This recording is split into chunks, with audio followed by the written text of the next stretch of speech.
It is now with my pleasure to welcome the President and Vice Chancellor of Concordia University, Mr. Alan Shepard, for his welcoming remarks. Prior to his appointment at the Concordia in 2012, Mr. Shepard served as Ryerson University's Provost and Vice President Academic, where he had oversight of academic affairs, strategic planning, and the budget. Please welcome Dr. Shepard. Evan, it's clear why you're a Trudeau Fellow. And congratulations on the project. I'm a former faculty member at the University of Guelph, and you're doing Guelph proud. I did grow up among the cornfields, though. So I was hurt by your comments about the... but as we like to say in Texas, I got to Montreal as soon as I could. Good afternoon. Je suis très content d'être parmi vous pour cette reconnaissance d'excellence. And it's a pleasure to be among the socially engaged research community. This is a great event recognizing 3 fantastic projects, including one from Professor Jason Lewis from Concordia. I'm going to leave it to Jason himself and our dean to describe the initiative for Indigenous Futures in greater depth. We're thrilled for Jason and for his research collaborators, and we deeply appreciate his contributions, not only to Concordia, where he is seen around campus, like he's a member of the community, but also for all of his work across Quebec and beyond. It's no surprise that such a project comes from a faculty member at Concordia. Concordia has very interesting roots going back to the 19th century in Montreal, 2 traditions that actually, I describe them as a DNA strand that intersect. One was Loyola College, founded by the Jesuits, and remember that the Jesuits were not, convent-based. They weren't hiding behind the walls. They were the priests of the streets. They were people out working in the world to help make the world a better place, and they continue to be. And the second institution was Sir George Williams, founded in 1926, just down the street, by the Young Men's Christian Association. And Sir George started mostly as a night school in the basement of a building down the street, and it has morphed now into a university of 46,000 students.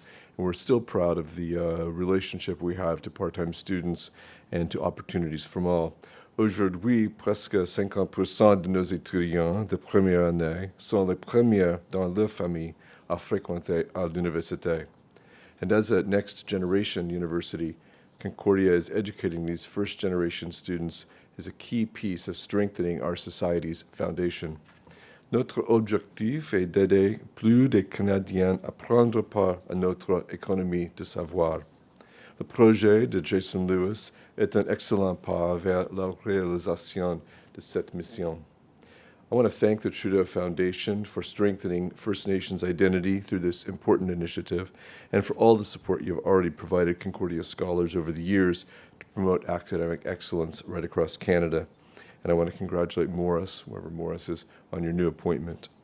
It's now my pleasure to introduce Concordia's Dean of the Faculty of Fine Arts, Catherine Wild.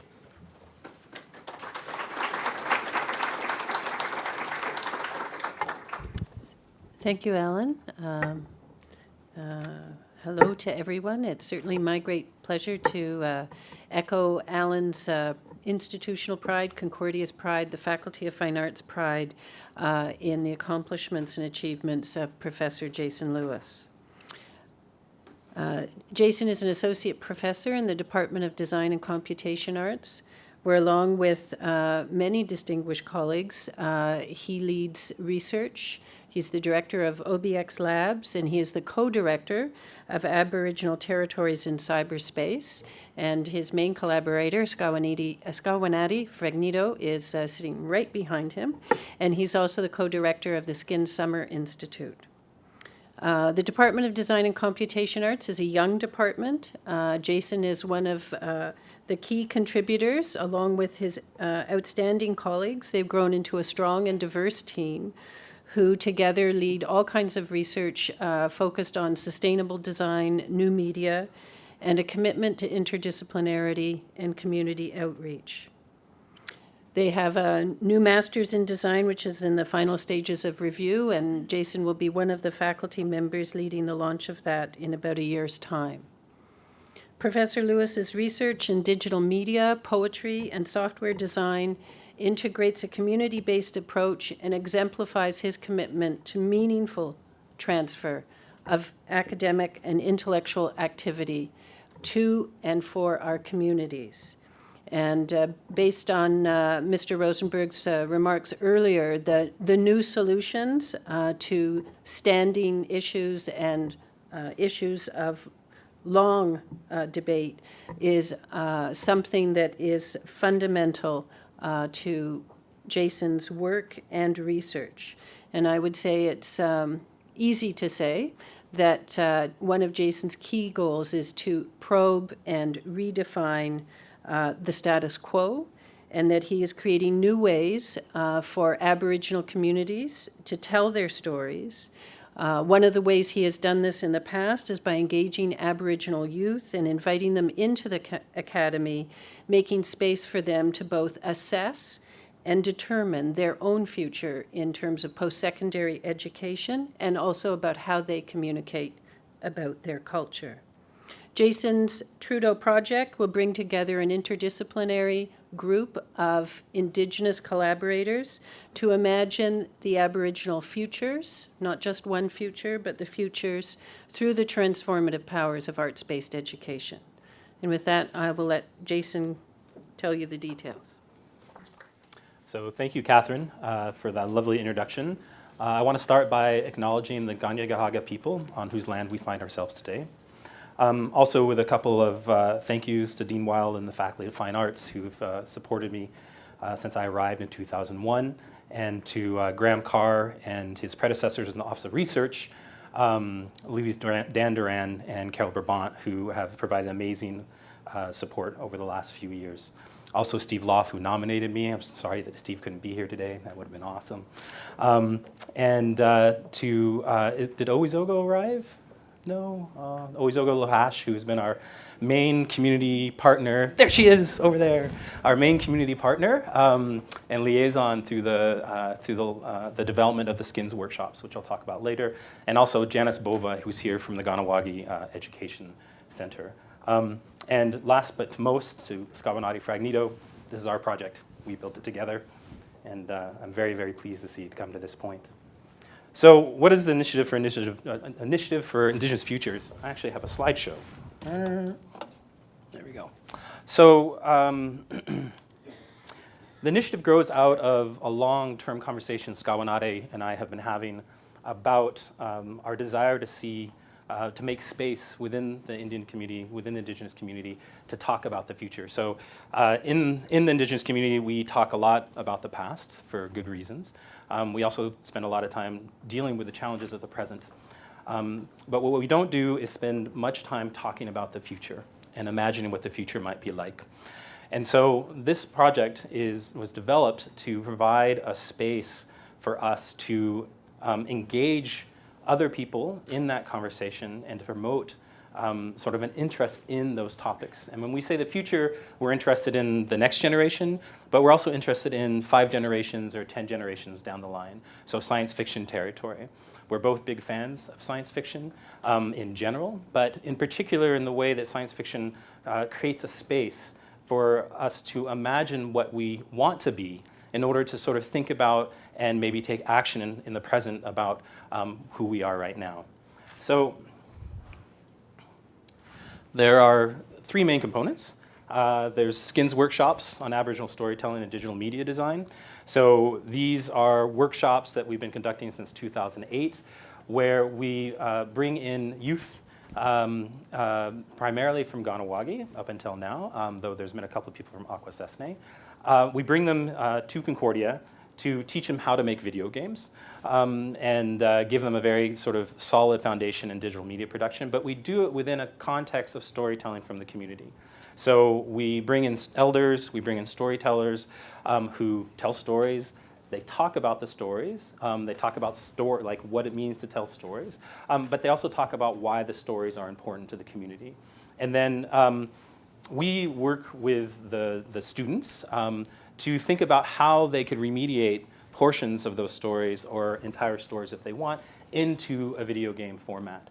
And the idea is to find a way to get them sort of deeply engaged with these stories in a way that they might not otherwise be engaged, as well as give them the sort of the really solid foundation in the ability to make digital media. So one of our other interests is we are interested in developing a generation of young Aboriginal creators who are producers of digital media and are communicators with digital media, not just consumers of digital media.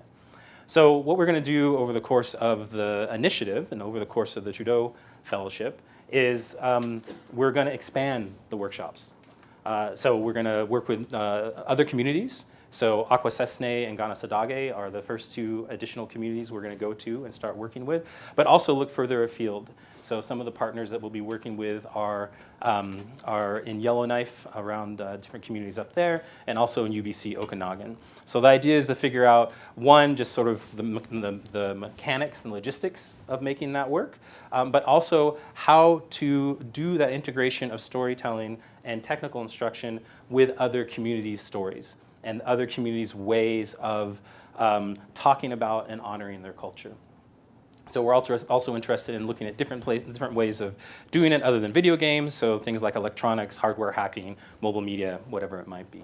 And so what we're hoping is that over the course of the Trudeau Fellowship is that we will sort of kind of establish a method to roll this out to different kinds of communities. And also, I think most importantly is over the next 3 years, figure out a way to make it a sustainable model. Because at some point the Trudeau money runs out. And we have to figure out some way to keep this sort of work going without such large infusions of cash. And so that'll be the big challenge, or one of the big challenges. So the second project is called are the residencies and symposia on the future imaginary. So the idea here is we're going to build on the work that we've already been doing, where we invite Indigenous artists to come and take up residency at Concordia and take advantage of our really world-class facilities for doing research creation in order to expand their artistic practice to encompass digital media. So that both gives them access to the amazing equipment that's there, but also gives them access to expertise. So hopefully we have some expertise to share, but also the technicians and the other faculty that are at Concordia help contribute to making it a really rich experience for them. We want to keep doing that, but we want to reorient it so that we're looking for people, artists who are interested in thinking about this issue or the concept of the Indigenous future imaginary, and we want to expand it to non-artists. And so that could be, those people could be community activists, they could be legal scholars, they could be historians. We're not really dogmatic about who they might be, but we're looking for people who want to sort of deeply engage with this concept of the future imaginary and sort of contribute, whether it's artwork, papers, or policy development around these issues. And then at the end of the year, we'll have a symposium where they present their work, and we invite the public in to take part in that conversation. And then finally, yeah, this one's just starting, no pictures. So there's Aboriginal New Media Archive, New Media Arts Archive, and so the idea here is that there's actually a rich history of Indigenous people engaging with digital media over the last 20 years, but it'd be very difficult to tell that for most of what you see and read about digital media. And so we want to capture that history, interview the people who participated in that history, and provide a way for other people to get access to it, and also hopefully serve as an inspiration to the residents who are going to be coming and visiting us, and to the students that we work with. So I just want to say a final thank you, which is to the Trudeau Foundation. I really appreciate your belief in this project. I appreciate the resources that you're providing us in order to get this project off the ground. And I really appreciate the fact that you guys are really, really lovely to work with. Thank you.